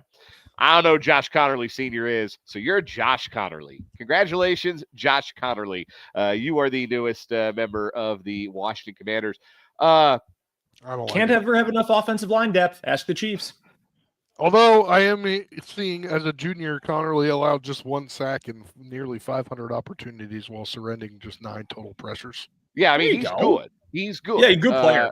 I mean, obviously he's being selected in the 1st round. I can tell you this. I've made no bones about it. So I listen to the Yahoo Sports. They have their Football 301 podcast. It's my favorite football content out there. Nate Tice, Charles McDonald, Matt Harmon. They do a great job. Nate Tice is the son of Mike Tice, the former NFL tight end and former head coach of the Minnesota Vikings. And Mike Tice was a guest on the show for their offensive line preview. And they went through, Will Campbell and Armand Membu and Gray Zabel and all the guys we knew would be 1st round picks. They get to Josh Connerly, and again, Mike Tice, who's been in football for a million years, goes, no, this is my number 1 offensive lineman. He goes, your number 1 tackle? He's like, no, my number 1 offensive lineman among all positions this year. That dude loved Josh Connerly. I don't know what that means. He got fired. He didn't retire. He got fired from his head coaching job. So I don't know what that actually means, but at least somebody out there certainly likes him. So I liked Connerly. I would have ranked him ahead of Josh Simmons, for example, if it was a potential Chiefs pick. I would rather had Connerly than Simmons personally, when you consider the injury and maybe some motor questions and stuff. So that's the best I can give you, Spencer. I mean, I guess I'd rather have I'd rather have Josh Connerly be my right tackle than one Andrew Wiley. Chief great, Super Bowl champion. Yeah, I mean, I think this actually lays out pretty good because Sam Cosmi's going to be out with his ACL for a while. They're going to push Brandon Coleman inside, and then you got Allegretti on the other guard position along with Tyler Biotish. So I now that I have a few moments to reflect on it, I don't hate it. There you The go. Buffalo You talk Bills. yourself into it. I love it. The Buffalo Bills are on the clock. That's obviously going to be an important one for AFC purposes. So we'll get to their pick here in a second. Some good quarterback talk in the YouTube comment section right now for those of you watching along on 580 Sports Talk on YouTube. Again, thank you for joining us this evening. Mitchell chimes in and says it's kind of funny. People were expecting Shedeur to go maybe top 10, and now he might slip all the way to the second round. Barbara tacks on and says all these teams need a QB and only 2 were picked. What the hell? And our guy Lenny also chimes in and says most didn't think that Sanders was a first-round talent, maybe. Yeah, man, like if you're taking Jackson Dart, who was playing in a goofy arcade fake offense at Ole Miss, and you're picking him in the first round, and Shedeur Sanders is not getting picked, clearly either the personality and the Dion stuff or just the skill set was not appealing. Look, I don't love Sanders. I've made that pretty clear, but I also liked him better than I liked Dart. I mean, there's got to be something that really was a big red flag to these teams. It's like, Dan, we were talking about the other day, like Pittsburgh is the one team, they need a quarterback, obviously, but if you were ever going to take someone who had like diva issues, Pittsburgh would be the team to take a risk on that because they've got such a good structure in place. Yeah. And even they were like, nah, we're just going to keep drafting defensive linemen instead. Yeah. We'll wait. We'll wait on a second round and maybe Tyler Shuck or maybe even later in the draft in a what's the kid? Oh, Kyle, kid from Syracuse. McCord. Kyle McCord. I like Kyle McCord. That's my toxic draft trait is I like Kyle McCord. Will Howard's a guy in the mid rounds that maybe they like, but Shedeur's slide and we spoke to this earlier. The fact that he wasn't here in Green Bay, not here in my basement, but there in Green Bay in that furniture mall of Kansas ass green room. That should have told you a lot right then and there. That there had been no guarantees, there had been no promises, and there was a little fear that he didn't want to be the Aaron Rodgers of this year's draft, sitting in the green room all by himself at the end of the night. And who are the Sanderses if not image conscience in all ways? And that's how we get here. So the Bills are about to pick. I think this is a D end. I think this is edge rush. They have just not had enough edge depth to impact Patrick Mahomes, frankly. They put the graphic up. 78 wins the last 6 years. That is the most wins in a 6-year stretch by a team to also in those same 6 years go to 0 Super Bowls. And that is the Patrick Mahomes effect on the Buffalo Bills. They've got the quarterback that can stand in the ring with him. They need they can certainly argue for a playmaker at wide receiver, but they need, I think, edge. So this is where Mike Green goes. It could be where Mike Green goes. I was going to say it could be corner as well because they need some – like, man, they re-signed Trey White the other day, and Trey White in his prime was an all-pro caliber player. He is cooked at this point. They had to re-sign him the other day. So I wouldn't be super shocked by corner. I think they have to go defense here. I think it's got to be defense. Cool thing here, Tommy from Make-A-Wish is making the pick for them. Wow. Dan, I'll let you be the first to respond because Spencer and I are ahead of you on the video. That's fine. Yeah. I'm looking up at the screen. I've stopped looking at you guys. Okay. Smart. All right. This is interesting. I'll say that. How far ahead are you? Oh my God. He's hugging everybody. He's there. Yeah, he's hugging. He's now walking, closing up his jacket a little bit now. So I think am I ahead of you, Brendan, too? Okay. It's Maxwell Harrison. Cornerback from Kentucky who had some first round, wasn't in every first round mock draft, but he was certainly in some. We talked about him earlier around the Green Bay pick. Cornerback, as you mentioned, this is a spot where the Bills need some help. Don't have a lot of depth there. Kaiir Elam was a first round pick the same year Trent McDuffie was a first round pick. That obviously hasn't worked out as well as Trent McDuffie as a first round pick has. So, they do. They need some help on the outside. So it is Maxwell Harrison. And now what we've all been waiting for, the Kansas City Chiefs are on the clock. And right now on the graphic, it is showing that the Kansas City Chiefs also have the 32nd overall pick. It's because they they've traded. traded They with the swapped. Philadelphia Eagles. We've had a pick swap. Philadelphia has moved ahead of Kansas City by What did one Brett spot. Veach cook up? Let's see what Brett Veach cooked Well, up. I'll tell you what. If one spot is worth an extra day 3 pick, I think that's good business by the Chiefs. I think Agreed. that we have talked a lot about this throughout the process. The Chiefs only having 4 day 3 picks and none in rounds 5 and 6. The Chiefs have traditionally drafted very well in those late rounds, and I don't blame Brett Veach for making some calls and saying, hey, anybody want to give us, we'll move down a spot. The board has come to them in some ways. I don't mind them moving down a spot if it's for a 4th or a 5th. I will say this. I think I have the numbers here. I think this is good business by the Chiefs. They have traded the 31st pick to the Eagles in exchange for the 32nd pick and number 164 overall. So middle of the 5th round. Love it. Awesome. Yeah. This pick is a win. This pick, no matter who it is a win now for the Chiefs. I'm right there with you, Dan. I think this is great business. Yeah, I think this is really savvy by Brett Veach. Now, we could talk about the board here. The board did not come to them at defensive tackle. The 3 defensive tackles that we talked about and thought could be options for them at number 31 are all off the board. Kenneth Grant went 13th, Walter Nolan went 16th, and Derek Harmon went, 21 or 22? 21 to the Steelers. Yeah, 21. So those 3 are off the board. So I don't know that there certainly isn't a pass rush specialist defensive tackle on the board. So now the Chiefs can kind of wait on that and get that one tech that Matt Derrick talked about with us, get that run stopping defensive tackle. You can do that in round 3. You can do that in round 4 with your pick there. So I think that's an option. Do you think he flips him again to, I don't know, like maybe Mickey Loomis comes up in front of the Browns to get a QB? I could see it, honestly. I wouldn't be shocked if Brett Veach isn't done and the Chiefs don't end up making a pick tonight. So I'm going to throw cold water on that. I don't know. Not because I think it's I think it's a very smart idea by both of you.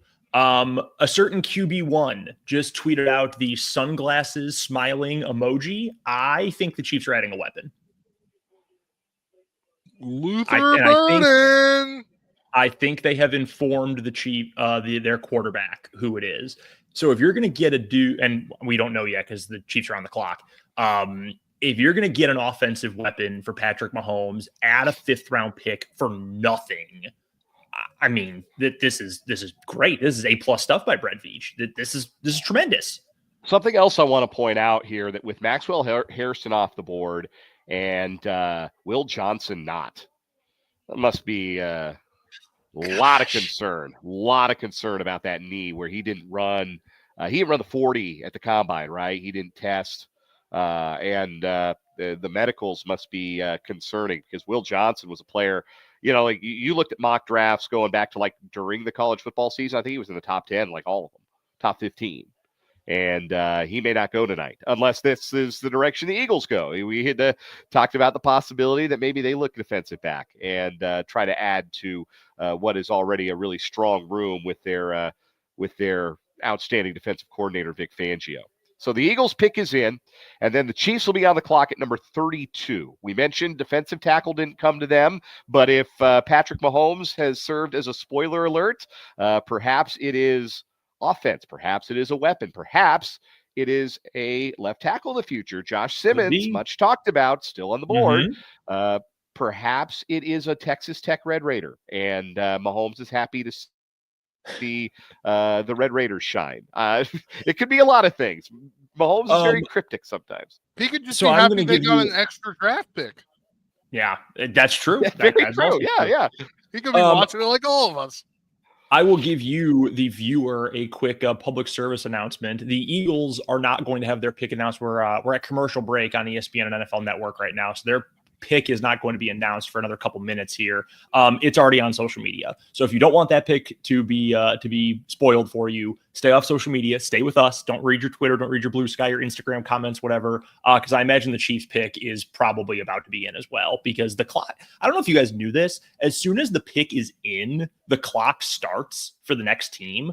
So it's not when it gets announced, it's actually when the pick goes in. Fun fact for you. So if you don't want the Chiefs pick spoiled ahead of time, I would stay off Twitter because I'm sure it is going to be here in just a moment or two. Yeah, So stay away from it. and if you are in the chat watching live on our YouTube channel 580 Sports Talk, if you could also refrain from spoiling the pick for others who may not want it spoiled for them, if you do indeed choose to look at social media, because it will be out there before we get to it, certainly. I've got my phone upside down, the whole thing. I've turned off the Nuggets game, by the way. I can't do it. It's breaking my heart. I would like to update you in a text from our pal Jake Laban, former host of 580 Sports Talk, who joined us earlier. Former guest of the 580 Sports Talk NFL Draft-stravaganza, yes. You may know him from an hour ago. He texted us in all caps, "I told you KC was going to trade back. 5 exclamation points. I still got it." He does. We told him. He still got it. He still got it. He retired at the top of his game, truly. All right, so much while left we're to give. Hey, better to go out on top than when you have nothing left to give, right? I've seen that happen with multiple quarterbacks. Okay, so since we've been on the air, so from the Seahawks pick, or I guess the Bengals pick until now, what has been the most standout pick for each of you guys? Standout in bad or good? Either one. It's open. Go, Spencer. Why don't you go first? Either way. Bad. I'll say Jackson Dart. Did not expect the Giants to move up to get him, and then Dable in a presser, in a phone call or something, just said that Russell Wilson is in fact a starting quarterback. So they're pulling on that 5th-year option, I guess. Great. Yeah, franchise. the Dart pick is nonsense. He will not. I also go ahead and say it right now. I'll put it on video where it lives on the internet for all to see. They are not going to pick up that 5th-year option on Jackson Dart. They're gonna have seen enough by year 3 to have decided, yeah, we screwed up. Of course we did. We're the New York Giants. We screwed up, and we are not going to pick up that 5th-year option on Jackson Dart. That was nonsense. Absolute nonsense. And like, I'm not even a Shedeur Sanders guy like that, but I'm mad on Shedeur's behalf that jabroni got picked ahead of him. And like, I am not Shedeur Sanders' number 1 super fan. But everybody looking around the Sanders draft party and saying that wannabe Paul brother got drafted ahead of me, they're all right. Wasn't he at WrestleMania last weekend? That ain't even real Louis. That ain't not even wearing. That's fake Louis he wearing, I bet. Okay, so the Eagles pick is in. It has been announced. Dan, I'm going to jump the line here and bring it to us because I want to make sure we have plenty of Chiefs talk time. Yeah. So the Eagles have drafted Jahad Campbell, the linebacker from Alabama, who is awesome. He's a really good player. There's also, according to reports out there, some real medical concerns about a couple different things for him. That's why he fell, because tons of people thought he might be a top 20 pick. Tampa at 19 was a very common mock draft spot for him. He falls to 31. So, and yeah, the Chiefs pick is already in. So we'll go quickly here. This is interesting to me because I don't think, guys, the Chiefs were going to take an inside linebacker. I don't think so. So the Eagles trading 1 spot with the Chiefs tells me the Chiefs were taking calls from somebody else, and the Eagles had to jump the Chiefs to avoid somebody else jumping with them and the Chiefs. Yeah. That I makes sense. think you're right about that. I think there were a lot of teams in the market for an inside linebacker, but Jahad Campbell was a guy that most people had a 1st-round draft grade on. So you get him at number 31 and you feel pretty good. And oh, what a shock. He's not a Georgia Bulldog, but he's an SEC defensive player, and he's going to the Philadelphia Eagles. Maybe the least shocking thing of the entire draft. So here we are. It's the Chiefs. The pick is in. The Chiefs are picking number 32 overall. Go ahead and call it right here, right now, as you're sitting. What's it going to be, Brendan?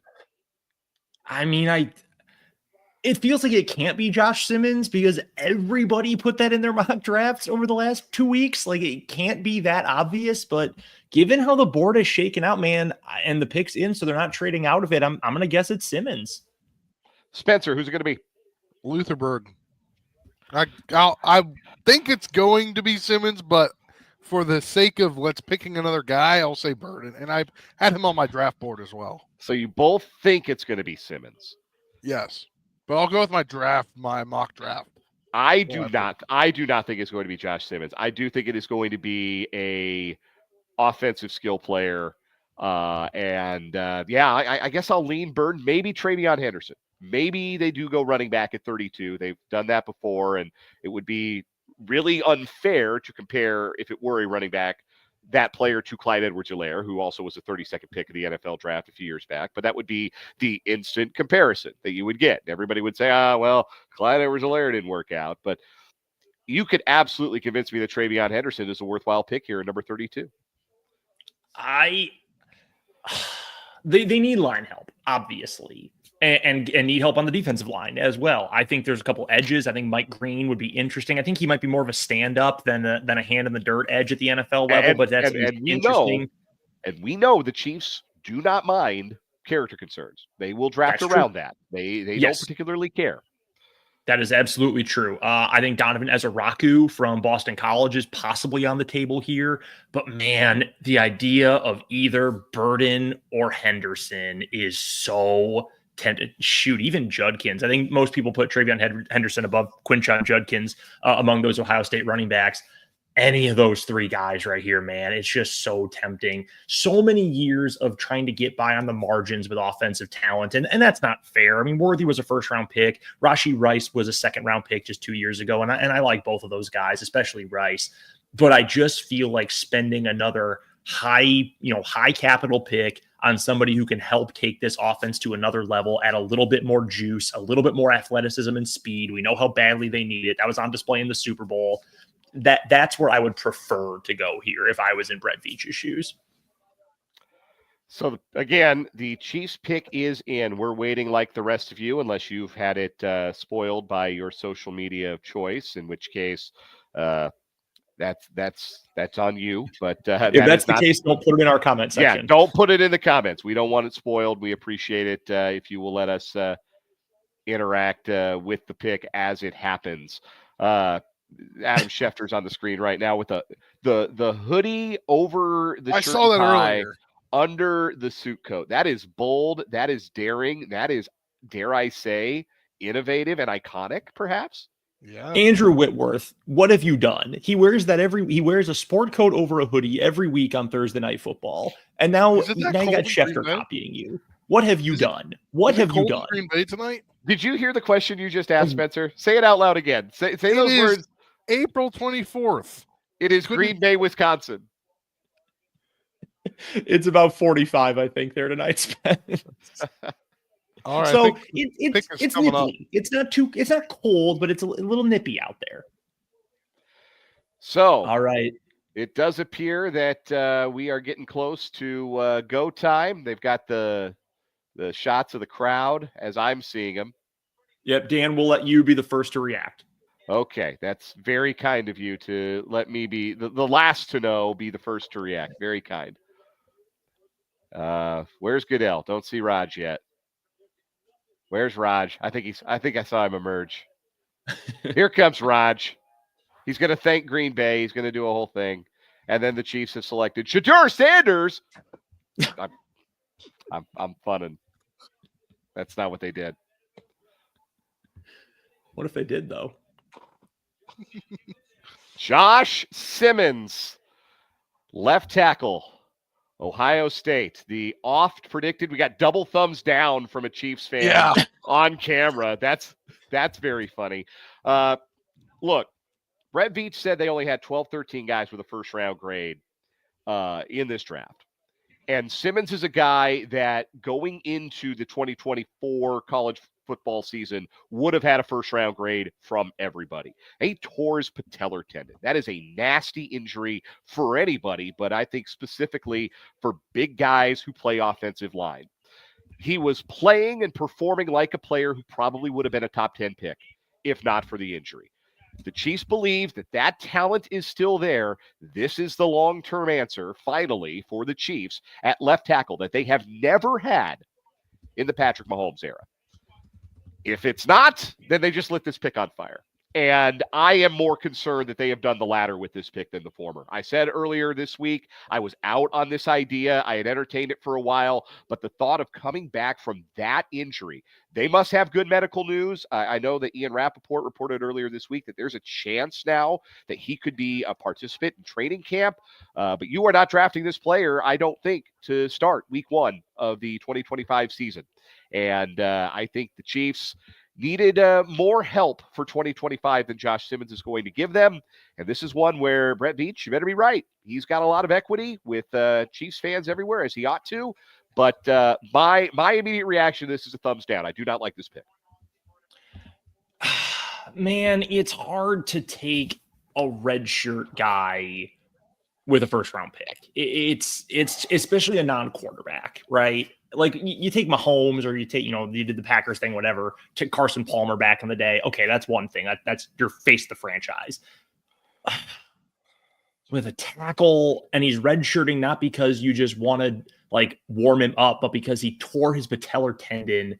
It worries me. Look, I still believe that's a good pick because the Chiefs moved back one spot, got the guy they wanted, added a 5th rounder. I have no problem with the process at all. They needed to shore up the offensive line. I just hope he's healthy. If he can get healthy, it's great. It's awesome because then you have some combination of right and left tackle. Jalen Moore is under contract for 2 seasons, including this year. You're going to end up cutting Juwan Taylor after this coming season. He's just got to get healthy, man, because it is hard to come back from a torn patellar tendon. If he does, great. If not, this worries me. I would say I don't hate it, but I am concerned. Yeah, I would agree with you. And I did not think they were going to go left tackle. I was on the train of thought of they didn't have a lot of money heading into free agency, and they got a guy that learned from the best, one of the best to ever do it at left tackle in Moore, Jalen Moore, that they got from the 49ers, who learned from Trent Williams. And I thought that, why spend money on a guy if you have a guy over here that you're going to draft and have a potential redshirt year? But if they got good, I don't get it.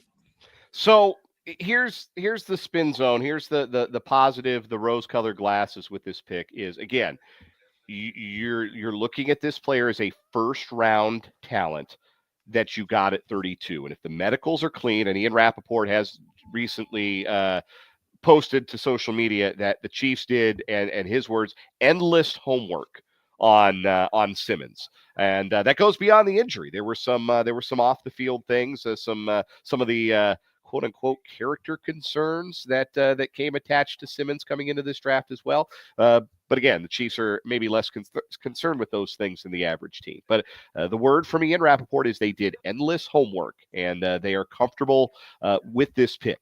If it hits, this is the kind of impact player at left tackle that you don't typically get access to as a team who is living at the bottom of the first round. If you're the Chiefs and you're Patrick Mahomes is your quarterback, like the highest you've picked in the Patrick Mahomes era was what, 29th? When they lost the AFC Championship game a couple of times, at 29th and 30th, that's the highest you're going to pick. And it costs a lot of draft capital to move up higher than that and get access to blue chip talent. The belief must be at One Arrowhead Drive that Josh Simmons is a blue chipper and that he will remain a blue chipper even coming off of a calamitous knee injury. I am skeptical, but that's the vision. And I think that's a vision you can sell generally, is the idea that we typically do not have a chance to get a player this good at what is a premium position. And even if he's going to sit out 1 year, that's 4 years on a rookie scale contract for a starting tackle. And look, I said starting tackle there on purpose.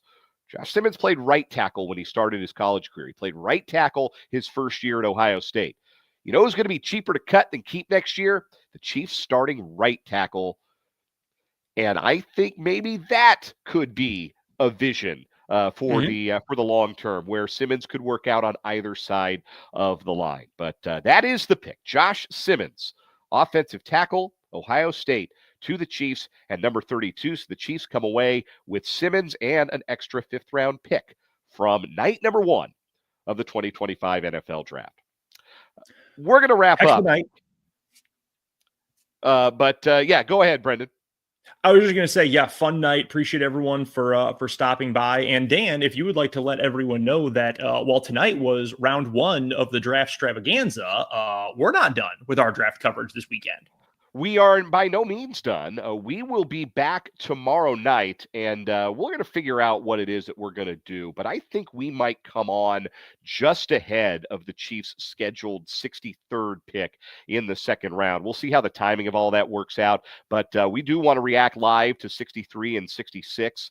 I believe, or where the Chiefs pick. Yes, 63 and 66 are where the Chiefs are scheduled to pick tomorrow night. We do want to have live reaction to that. We will here on our YouTube channel, 580 Sports Talk. Of course, tomorrow on 580 Sports Talk from 3 to 6 Central on 580 WIBW, FM 104.9 Topeka, and these same video channels will have full reaction to Chiefs pick, the rest of the first round. Lots of NFL draft talk, lots of look ahead tonight's 2 and 3 of the draft. We'll also talk some baseball as well. Matt Derrick will join us live to react to the pick as well. Lots of great stuff coming your way on 580 Sports Talk tomorrow and the 580 Sports Talk YouTube channel tomorrow night for night 2 of the draft. Quick final thought from you guys. Spencer, we'll start from you. Call it a final word if you'd like. Final word about the Chiefs or just about the draft? Just about what we've seen. I think there's a lot of shocking moments tonight. I think some guys went earlier than possible. Obviously, the biggest overall draft thing that you head out to today is the Shedeur slide. He's going out of the first round, but the Browns are in perfect position to get their quarterback of the future if they select him as the first overall pick in the second round tomorrow night. A final word from you, Brendan. Fun night, obviously, really enjoyable. Appreciate all you guys for watching along with us on YouTube, on Facebook throughout the evening. A lot of fun to have the old crew back together. Jake LeBon joined us for a little bit, Fulton Caster as well, and of course our buddy Matt Derrick. Big thanks to all those guys for joining us. A lot of fun.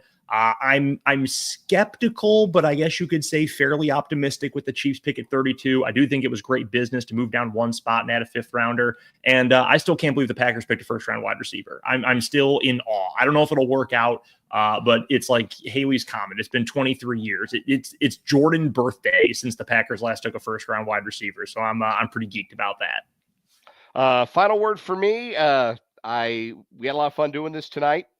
And certainly enjoyed it. And Jackson Dart was a first-round pick. After all of that, somebody moved into the first round and took Jackson Dart, moved way up into the first round to take Jackson Dart. And that will and then the Falcons were like, "Oh, you think you're the only bozos in the world? Watch this. We're going to give away a future first-round pick to move up in this year's draft." So, some funny moments there towards the end, but we will recap it all tomorrow on 580 Sports Talk. Hope you will join us there for all of our special guests, Matt Derrick, Fulton Caster, Jake LeBon, and for Spencer Dupuis and Brendan Dworzynski. I am Dan Lucero. This is Good Night for this 580 Sports Talk 2025 NFL Draft-stravaganza. Have a great night. We'll talk to you tomorrow.